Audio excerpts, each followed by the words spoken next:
Good afternoon. Greetings to all of you who are watching this digital lecture.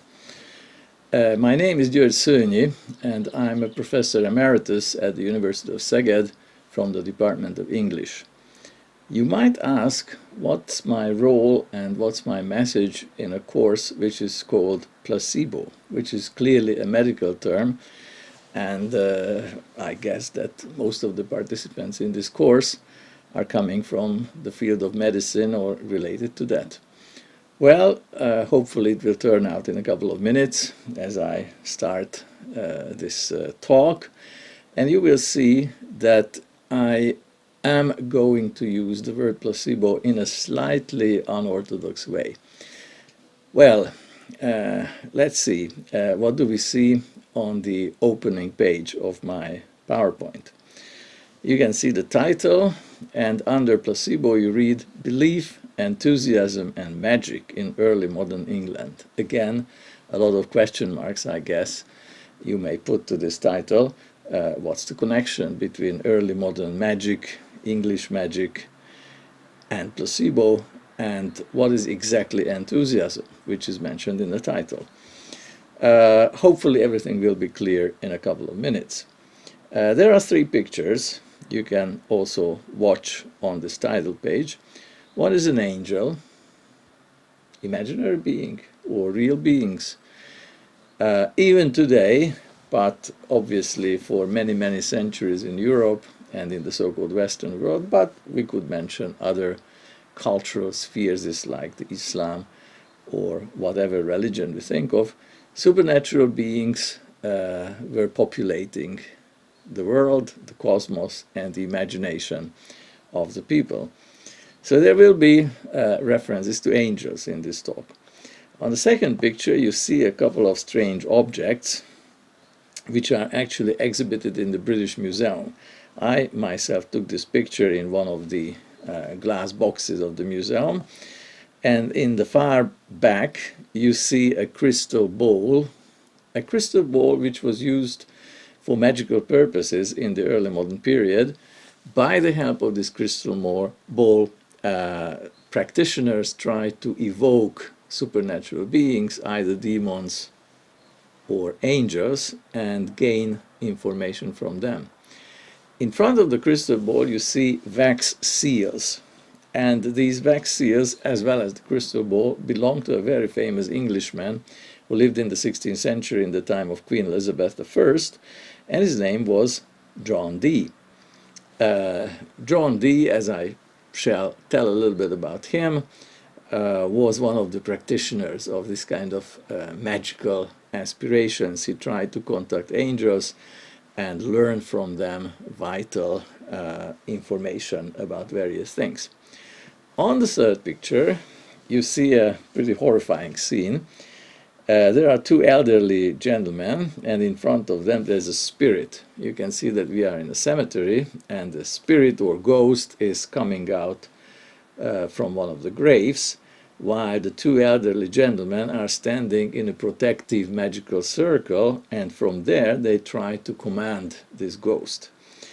The two gentlemen are the mentioned John Dee and his fellow practitioner, I would say, Edward Kelly.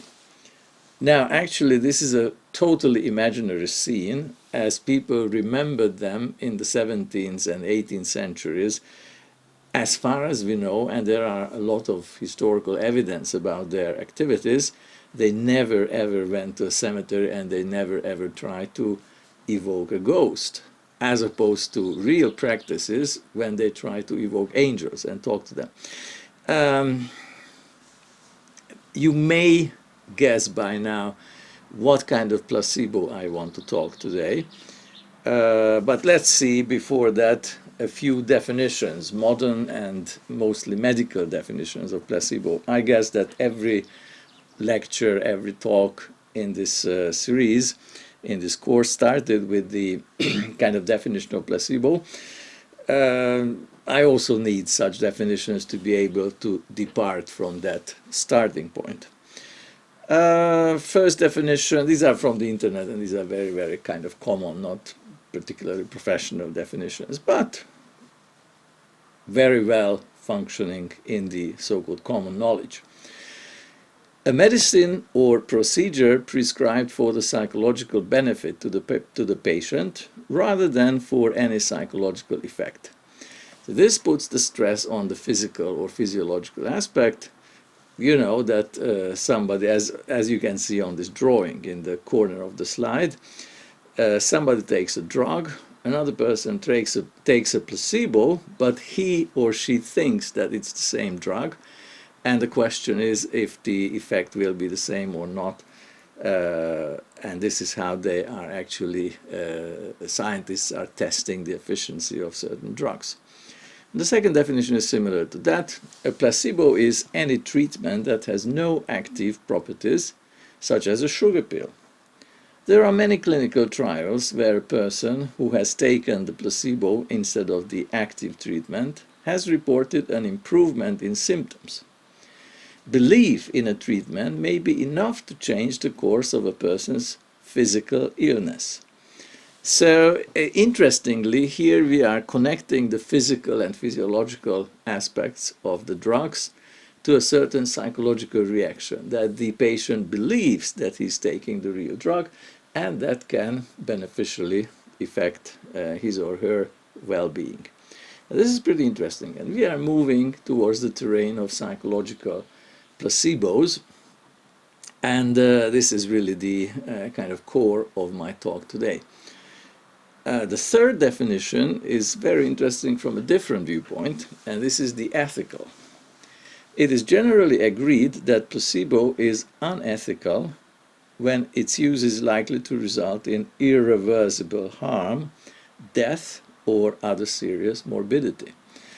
So what it suggests that it is possible to bring somebody into such a state of consciousness when he or she believes in certain things which are not existing dangers, but nevertheless the belief that those dangers exist can actually cause harm and very serious consequences in the psyche or in the physical well-being of the patient. And obviously this is unethical. So these are the kind of common points in connection with placebo.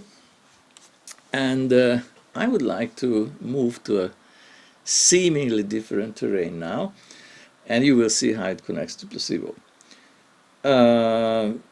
What is magic? This is a question which anthropologists, cultural historians, historians of science, and many other scholars have been dealing with and trying to figure out the functioning or the practices which are in connection with magic. And I would like to review with you an interesting article which was published in 1996, written by a certain Professor James Alcock, and in a collection of essays titled The Flight from Science and Reason. So obviously this is a kind of critical collection trying to point out mental constructs or behavioral patterns which counteract or counterpoint rational and reasonable human behaviors.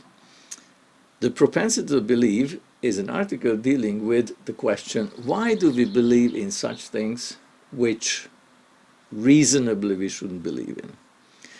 Let me read a few points from this article, first of all. Notwithstanding all the remarkable achievements of our species in terms of understanding and harnessing nature, we are born to magical thought and not to reason. This is a very bold statement, basically suggesting that we are all magical beings. From birth, the newborn is conditioned to learn, to make sense of the sensory stimuli it is bombarded with. The result?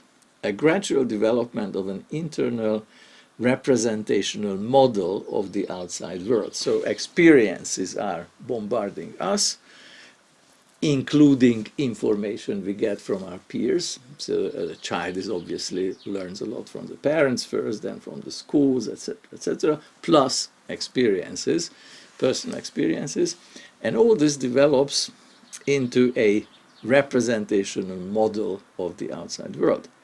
This model will be so powerful that the resultant perceptions will seem to be outside objective perceptions. There is a very, very witty saying in English which in a condensed form very well describes the situation. Namely, seeing is believing. What does this mean, seeing is believing? It means that we cannot see in a way neutrally or innocently. Whatever we see, it's not a pure perception because it comes through the filter of our consciousness, of our traditions, of our model of the outside world.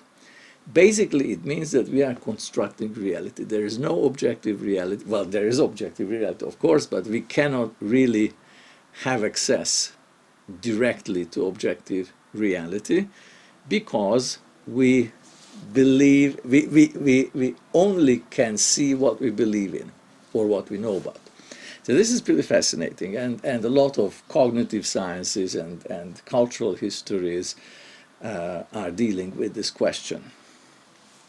Now, next, the Professor Alcock points out that there are certain distorting factors between reality and our perceptions. So we are, in a way, we are falling in a trap which is between reality and our perceptions. Number one, incoming data may be distorted or fragmentary, which means that there's no perfect perception, or at least in certain situations. For example, seeing a shadow at the edge of the wood beyond the campfire, we can recognize all sorts of things in it. We can think it's a wild animal, or it's a ghost, or whatever, because we don't see it clearly.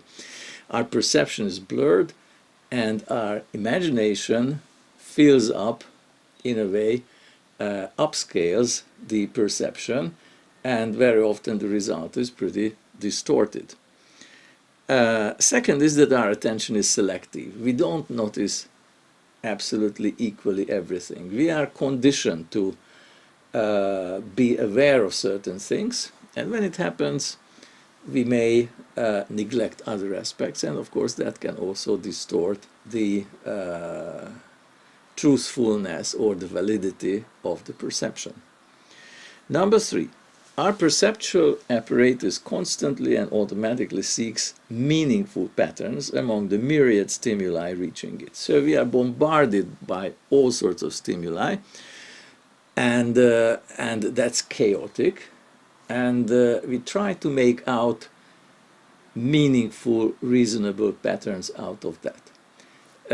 We can very easily test this kind of phenomenon if we listen to speech in a very noisy environment. Yes, you are walking on the street, you hear this kind of noise, that kind of noise, fragments of conversations from every direction, and you try to focus on one single thing. And you have to disregard a lot of things to be able to clear up what you try to concentrate on. So if you just have fragments, almost desperately you try to make out the meaning of it. And that may be a kind of successful process, or it may be a constructing of reality, which is actually very far from the actualities. And finally, number four, our mental and anxiety level, as well as our past experiences, will influence what we perceive. So this is, again, seeing is believing. Yes, that if we have a certain knowledge, which we acquire this way or that way, at school or tradition or whatever, that very easily can distort our actual perceptions, because we want to see what we think that it should be there. The result is that we see a bear or a ghost at the edge of the wood, as I mentioned, and here I could quote Shakespeare, who in the Midsummer Night's Dream, which is a wonderful comedy, mentions that how easy is a bush supposed a bear. So you can easily deceive yourself with this kind of imperfect input data, we could say.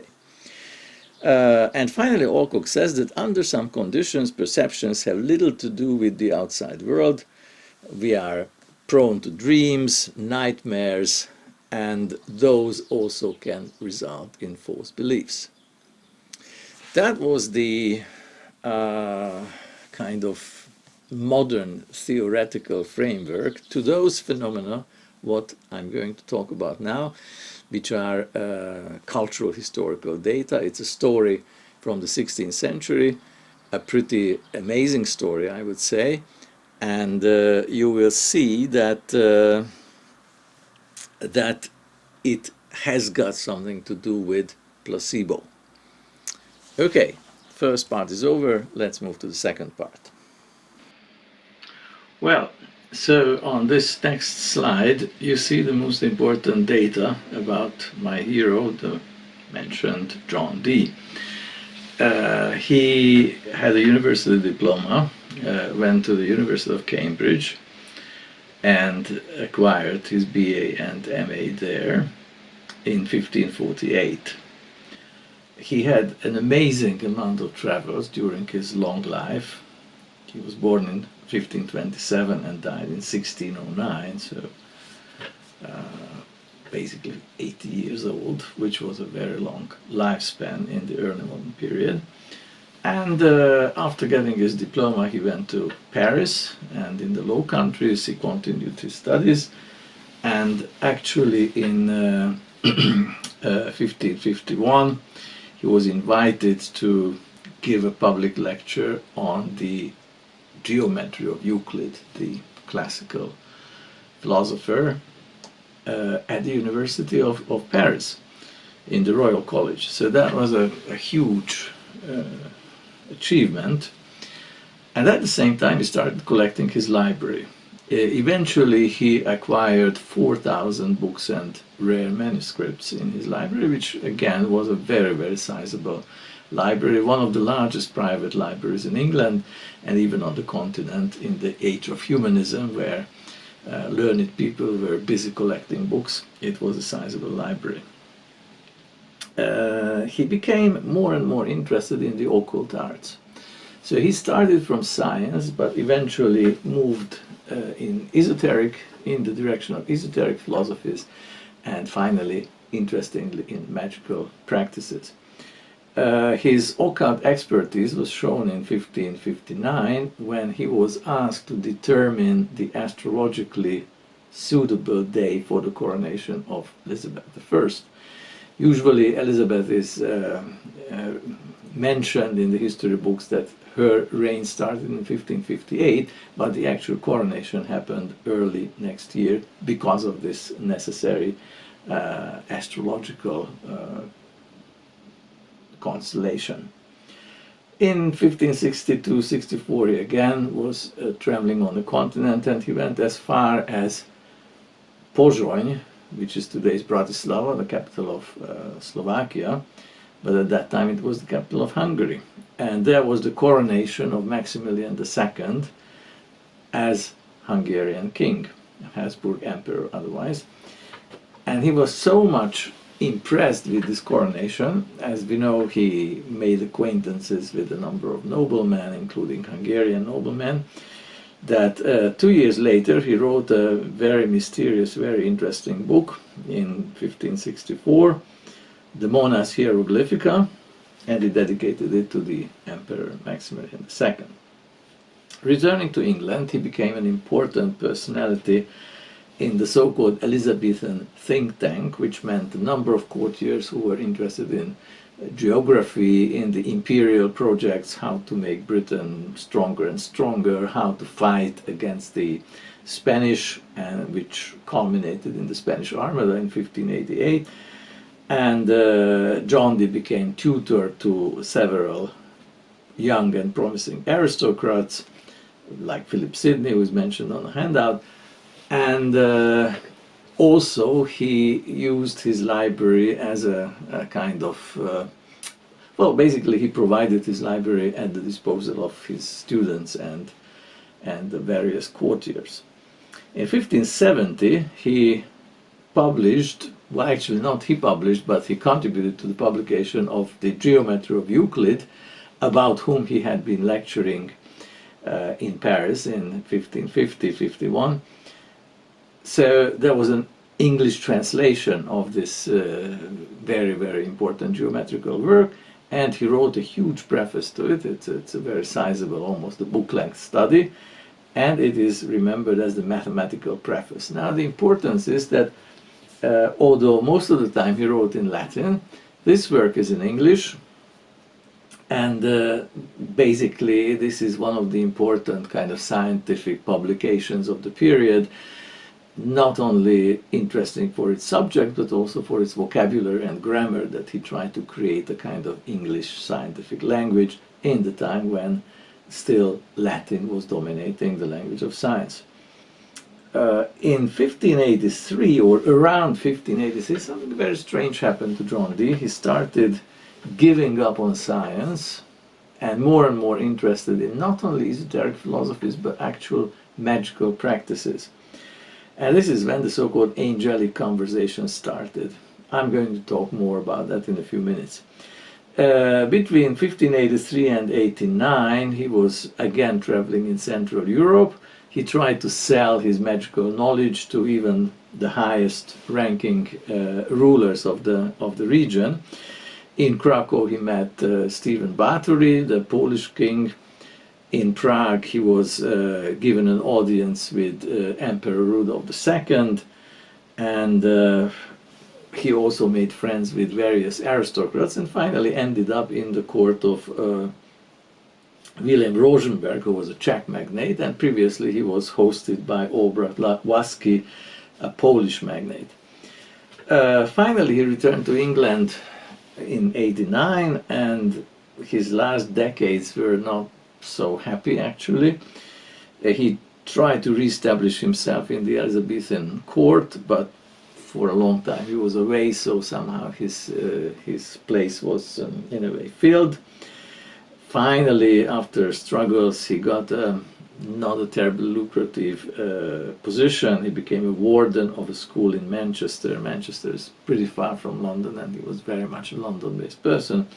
And after some struggling years in the early 17th century, he died in 1609. So that's his life in a nutshell. And as I mentioned, the angelic conversations, you may already think that we are getting closer to the heart of the matter, which will lead us back to the question of placebo.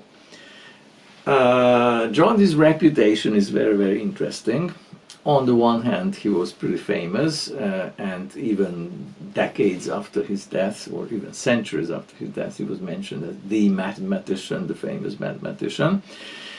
Some people also mentioned him as a great magus, and this is already a problematic reputation, I could say, especially that in the middle of the 17th century, a humanist found his diaries and published them in a book, the title page of which can be seen there in the middle of the slide, a true and famous relation of what passed for many years between Dr. John Dee and some spirits. So this book is about the angelic conversations, the conjurations of spirits, and that was considered to be a pretty dangerous thing at the time for various reasons. One reason was that it was an outright heresy, at least in the eyes of certain church authorities. And on the other hand, Merrick Casaubon tries to explain why John Dee believed in such things, what actually already his generation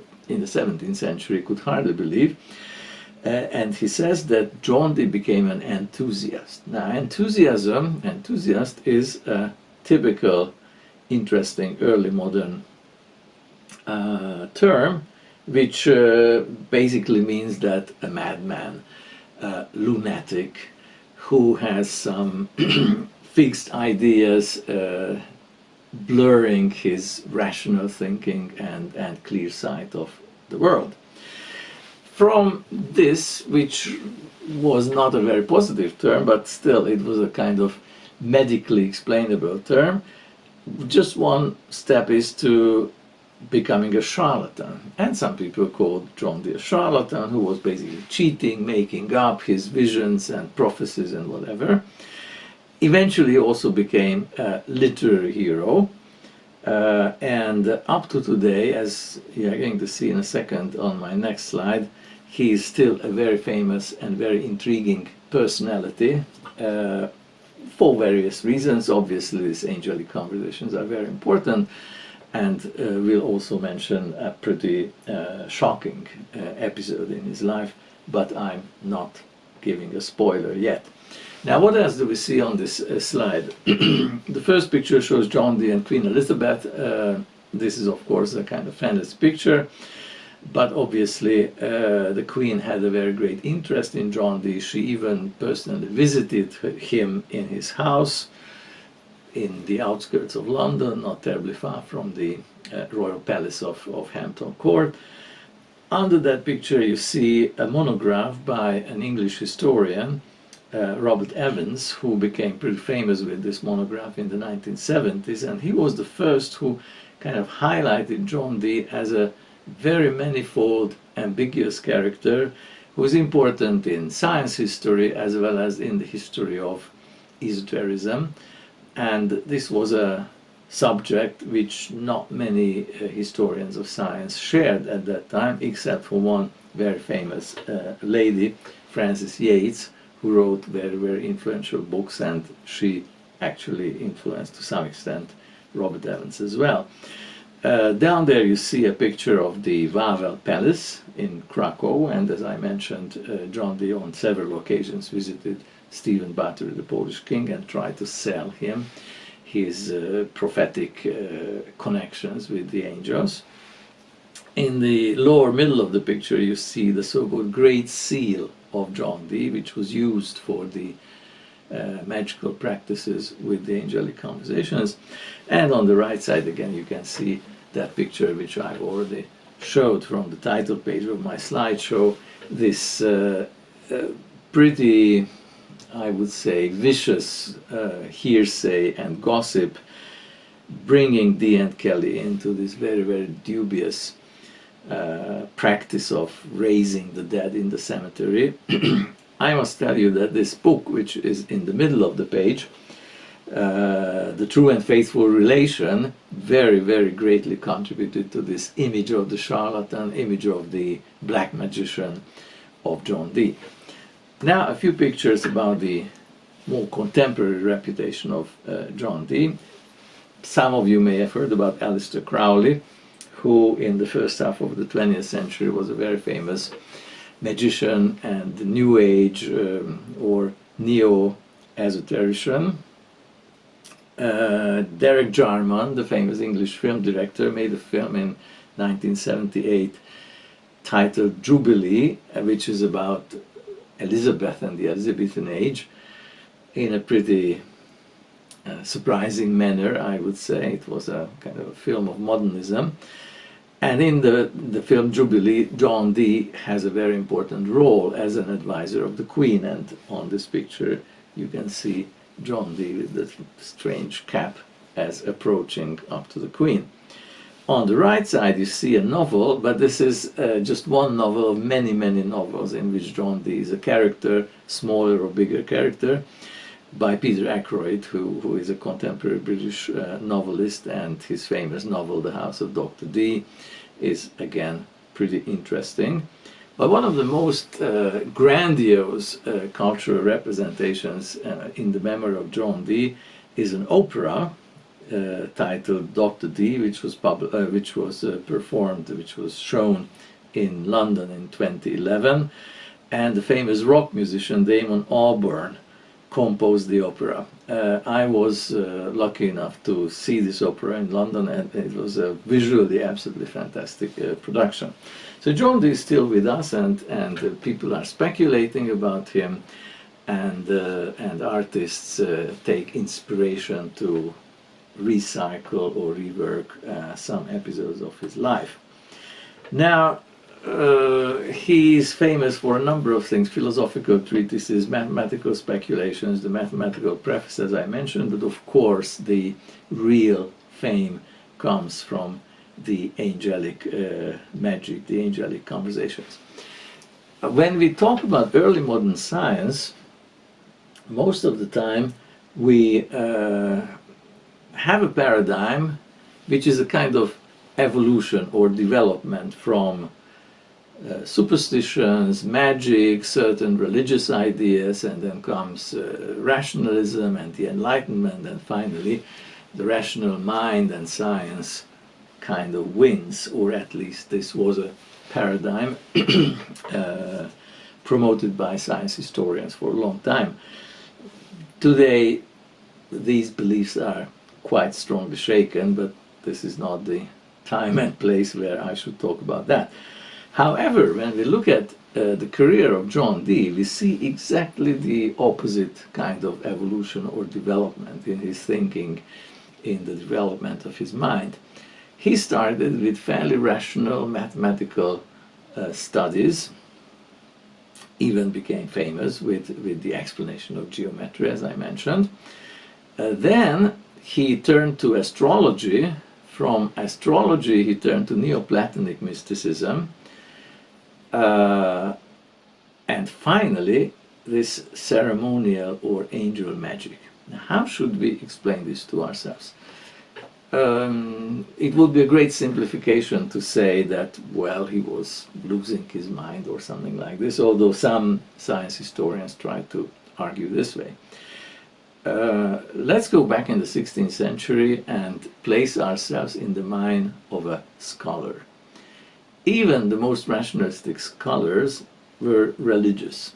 We don't really have systematic atheism until the end of the 16th century, and even after that it's very, very rare. So a scientist had to bring together religious ideas and experimental sciences. And this is what John Dee tried to do, but there was something burning desire in him to become omniscient, to understand perfectly the world. Why did he want that? Obviously he had certain ambitions and he had certain hubris that a scholar should really be on the top of knowledge and nothing should remain hidden from him. But at the same time it was combined with a deep religiosity, and his main desire and idea was to get closer to God and understand God's plans with the creation. And first he thought that science is the way to that.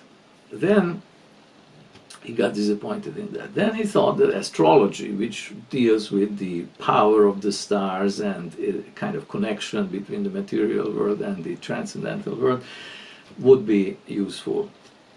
He realized that that also won't lead him to omniscience. Then in philosophical speculations, this is Neoplatonic mysticism, what he got interested in and tried to find an answer, and not really an answer, but trying to find a methodology to get closer to God and understand God. And again, this was not successful. He realized that knowledge is limited and human existence is very much limited compared, and now we come to a very interesting point, compared with the privileged status of Adam. When Adam was created and lived in paradise, he was omniscient. He directly talked to God and understood everything from the cosmos. And then came the famous original sin. Humans were expelled from paradise and this knowledge became lost, and together with it the knowledge of the language with which Adam could talk to God was also lost. However, in certain sacred texts there were references to certain possibilities that this knowledge and this language could be regained. Now one very famous such example and such a character is Enoch in the Bible. Enoch was one of the patriarchs. He was the father of Noah, with whom humanity survived the flood and started a new life. And there are very interesting stories about Enoch. Again, there's no time to talk about that.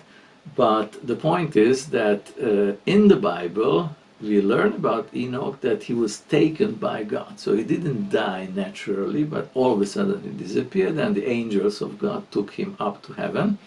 And there he walked with God. And obviously, if they were walking together, they also had a conversation. So from this, it turns out that Enoch was a privileged, special human being who actually could acquire the Adamic language. In Latin, it was called the lingua Adamica, and this lingua Adamica was a kind of a big idea in the early modern period. And many people were trying to figure out about that, or trying to find ways how to learn this Enochian language. So Enochian language or Adamic language or lingua Adamica, these are the kind of key terms which will explain John Dee's burning desire to gain omniscience, to be able to understand God's plans, and even to talk to God himself. So here is the kind of logical outcome of his intellectual wanderings. He says to himself that if astrology, alchemy, mysticism, philosophy is not helpful in getting absolutely close to God, directly to God, then one should learn the language of the angels, from the angels, and if you learn that language, you will be able to talk to God, because it's well known that the angels can talk to God. So that was the project, how to learn the language of the angels. Here's a quotation which John Dee wrote in his diary at the beginning of these experiments. Therefore I concluded with myself to make intercession and prayer to the giver of wisdom and all good things. This is, of course, God, the giver of wisdom, to send me such wisdom as I might know the natures of his creatures. So he wants to be the super scientist, but this super scientist cannot be without the special wisdom sent by God. And then he says, I have read in thy books, that's the Bible. So I read in thy books and records how Enoch enjoyed thy favor and conversation. Okay? So this is the program. How to realize this program. And from this noble philosophical, theological, scientific program, we arrive at a very crude practice, which was called crystal gazing. Crystal gazing. You gaze in a crystal ball, and if you gaze it well enough, all of a sudden visions will start coming to your mind from the glittering of that crystal, and eventually supernatural beings can appear for you. This is what John Dee wanted to learn. It was not an absolutely special practice at that time. A lot of people practiced it, although it was strictly forbidden. So actually, if you were caught with that, you could get into prison or you could get into trouble. But unfortunately, John Dee didn't see anything in the crystal ball, so he started looking for a scryer. Today, in modern terminology, we would call the scryer as a medium. Yes, a medium who transmits and who translates the messages of the supernatural beings. He had several mediums in his experiments, but his longest standing and most important medium was a man called Edward Kelly. Because Edward Kelly actually could see a lot of things in the crystal, and he could communicate that this or that angel is coming, and he could have conversations with the angels. And what Dee did, nicely writing down everything what Kelly told him. So what was the theory of the angel magic? It was, as I mentioned, purposed to find the lingua, or restore the lingua Adamica, or the language of Enoch. And this whole magical practice, what John Dee developed, was the search for the Enochian language. Sidetrack, actually these language or linguistic experiments of John Dee were in a way forerunners of the idea of the universal language projects, which became very much a dominating question in the 17th and 18th centuries. It echoes quite into the 20th century. I mentioned Aleister Crowley, this early 20th century magus. I could mention so-called traditionalist philosophers like René Guénon or Julius Evola and many others. And they were, especially Aleister Crowley, very much interested in John Dee's Enochian language, and basically these experiments were seen as a kind of counterculture opposite to rationalism and rational sciences. Now, in the diaries of John Dee, we find this kind of curious tables, magical tables, which were supposed to generate the language of Enoch, the different words and combination of words. And at some points, the angels started dictating linguistic information to Kelly, and Kelly told it to John Dee. So eventually vocabulary was forming and some sort of grammar as well. Now it's very interesting that some modern linguists actually analyzed this Enochian language, and they came to pretty interesting insights about it. It is a language that to some extent was working. It was a visionary language, very much like a stream of consciousness novel. But interestingly, its grammar is pretty close to English. So this is a point where one thinks that was everything realistic or well-founded in these experiments. Now, what was the practice of angel magic? Basically, John Dee already in his scientific works, I mentioned the mathematical preface, he mentioned optical science. And you would think that optical science is something very modern, very rationalistic, like Newton's telescope or Kepler's telescope or something like this, but not. What John Dee meant by optical science was basically crystal gazing. As I mentioned, it was a pretty popular Renaissance practice, and there were other well-known Englishmen who also practiced crystal gazing. John Dee also wrote in a detailed way everything what happened in these so-called scrying sessions and what the angels dictated through the mouth of Edward Kelly. And these spiritual diaries actually survived. There are huge manuscripts which got not destroyed together with the library of John Dee. Some people collected them, and this is how they got into the hands of this Mary Casaubon, whom I mentioned previously, who finally published some of them, some parts of them, in that infamous book. So, the spiritual diaries, still a fascinating document of not only cultural historians, but also psychologists, historical anthropologists, and a number of different disciplines could be learning a lot about the mind of the early modern people from those. Let's see what was the choreography of these scrying sessions, the magical practice. Of course, a lot of preparations were necessary, a kind of fasting and cleansing of your soul and body. This was the beginning.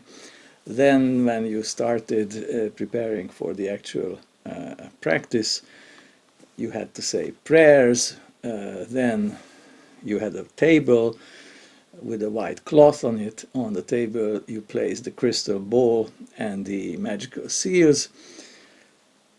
And finally the scryer sat in front of the table, started scrying, looking into the crystal ball, and eventually the angels appeared, and he started communicating. This is Edward Kelly, in our cases, communicating what the angels told. John Dee was sitting next to him, and he copied everything in the spiritual diaries. That was his share, because unfortunately he never saw anything or heard anything from the heavenly messengers directly. Now let's move to a very, very curious episode. even shocking episode, I would say, which happened in Bohemia when they were staying on the estate of the Czech magnate Wilhelm Rosenberg.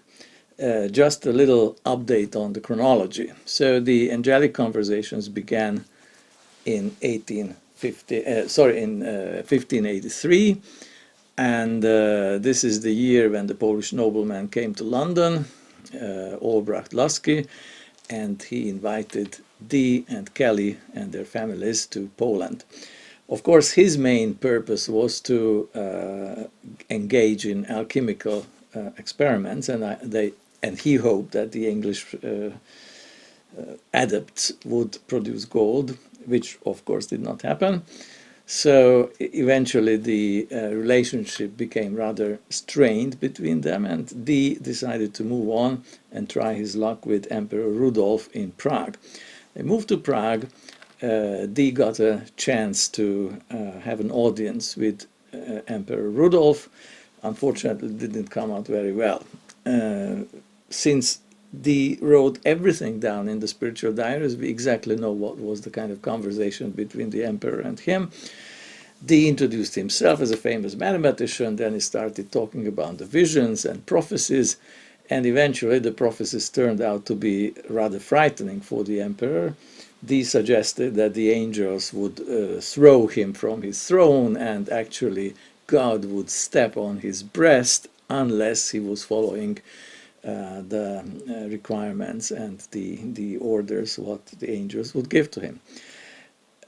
Anybody could think that after this Dee was imprisoned or even something more drastic happened to him, but nothing like that. The emperor politely let him go, but however never again invited him back, and Dee didn't manage to making any career at the imperial court. So then they moved back to Poland, and in Krakow the same scenario happened with King Stephen Batory. They had to come back from there as well, and in Bohemia finally this Czech magnate Wilhelm Rosenberg became interested in the experiments, the spiritual experiments as well as the promising alchemical experiments, and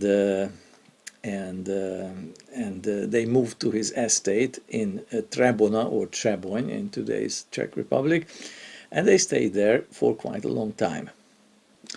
Now let's see what happened there.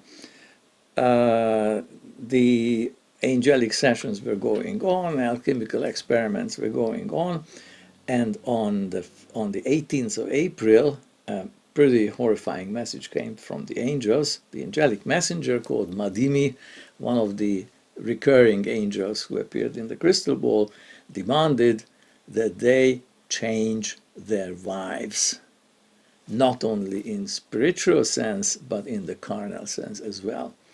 Apparently both Kelly and Dee were shocked. Kelly kind of revolted, and he said that this order must come from devilish supernatural powers, not the real angels, and he was not willing to do anything like that. Dee kind of broke, and he repeatedly asked the angel why was that and whether it was not against the Christian moralities. But the angel told that no, there are special circumstances when God demands such a situation, and they have to do what they have to do. Eventually, John Dee, the doctor, completely gave in.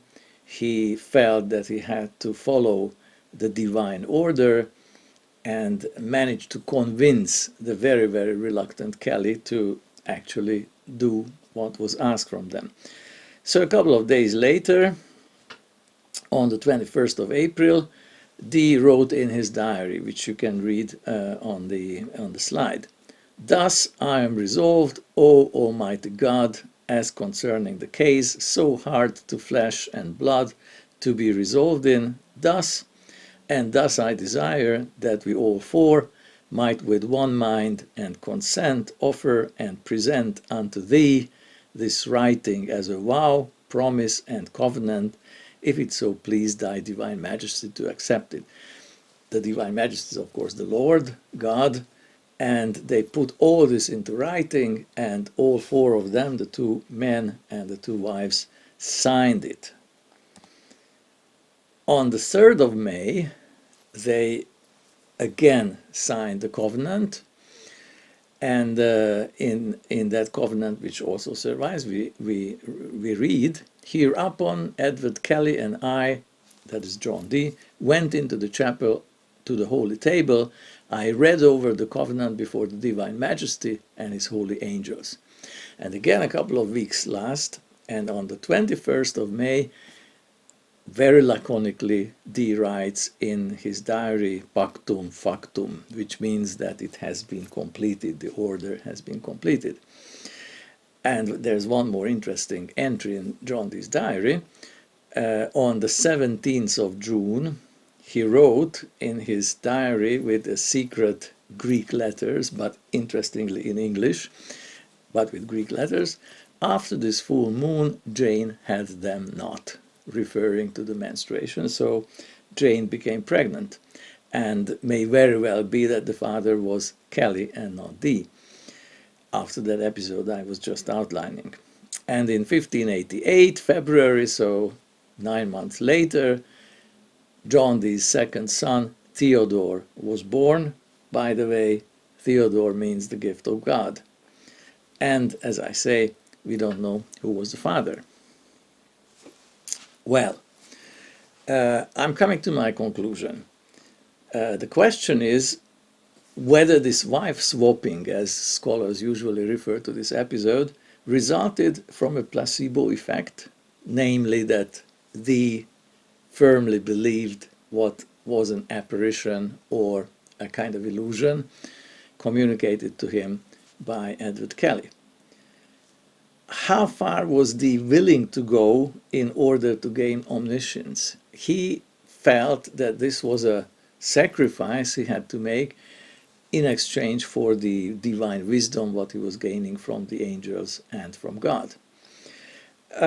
In a way, this acceptance that the doctor finally went into this project is understandable if we consider the psychological realities of the time, and especially if we remember the term enthusiasm. So obviously John Dee, on the one hand, was a scientist, on the other hand, he was a deeply believing, religious person, religious in the unorthodox way. He was not really interested in the kind of regulations of the church, but he had his own private beliefs, which included prophecies, being prone to prophecies, and very sensitive to esoteric contexts. On the other hand, Edward Kelly's case is much more problematic, especially that at the beginning, as I mentioned, he was very reluctant. What could be his motivations to, first of all, to bring up this proposal, as if from the angels, and why did he agree finally? Now, scholars have been pondering on this situation for a long time, and there have been given psychological answers, anthropological answers, political answers, political meaning that he was simply cynical and he wanted to gain something by this. And in the end, the possible motivations can be grouped under 4 headings, what you can see on the slide. Number 1, he wanted to bring the actions to an end because there was a lot of frictions between him and Dee, and Kelly was always the subordinate, Dee was the master, Dee was the doctor, and maybe he had enough and thought that he would demand something which for sure Dee would not agree with, but apparently he did. Secondly, he wanted to revenge Dee on something, we don't know what, but as I say, there were frictions and God knows what was going on in this very tight and dense domestic environment, the 2 couples and these children. By that time, there was a daughter as well. Joan Kelly, that was the wife of Kelly, is known that she was barren. They had no children. It's mentioned in the diary of Dee. And perhaps Kelly wanted an issue. And finally, it's also pretty obvious if we kind of reconstruct the psychological profile of Kelly, that he was a psychotic and unbalanced person. And perhaps he may also genuinely believe in the interactions of the angels. He could have communicated this in a kind of half deluded state, and afterwards he believed in that. We don't know.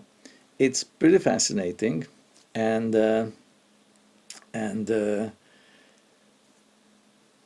actually it tells a lot about the psychological and social realities of the early modern period, the 16th century. But even today, such things might happen if we think of those various sects which crop up here and there and do pretty strange things.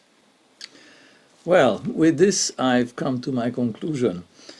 The conclusion, of course, is in a way undecided. There is still hanging on the question, was the wife swapping resulted from a placebo effect? Obviously, it's not a medical or physical placebo effect, but rather something deeply psychological. Very difficult to answer this. I'm kind of passing the question on to you, and I hope that after this presentation you will still continue meditating on this problem and eventually suggest some sort of solution. I wish you much fun in the rest of this course. The question is very, very interesting, and I hope I could show something less usual in this topic than in the other lectures. Once again, thank you very much for your attention.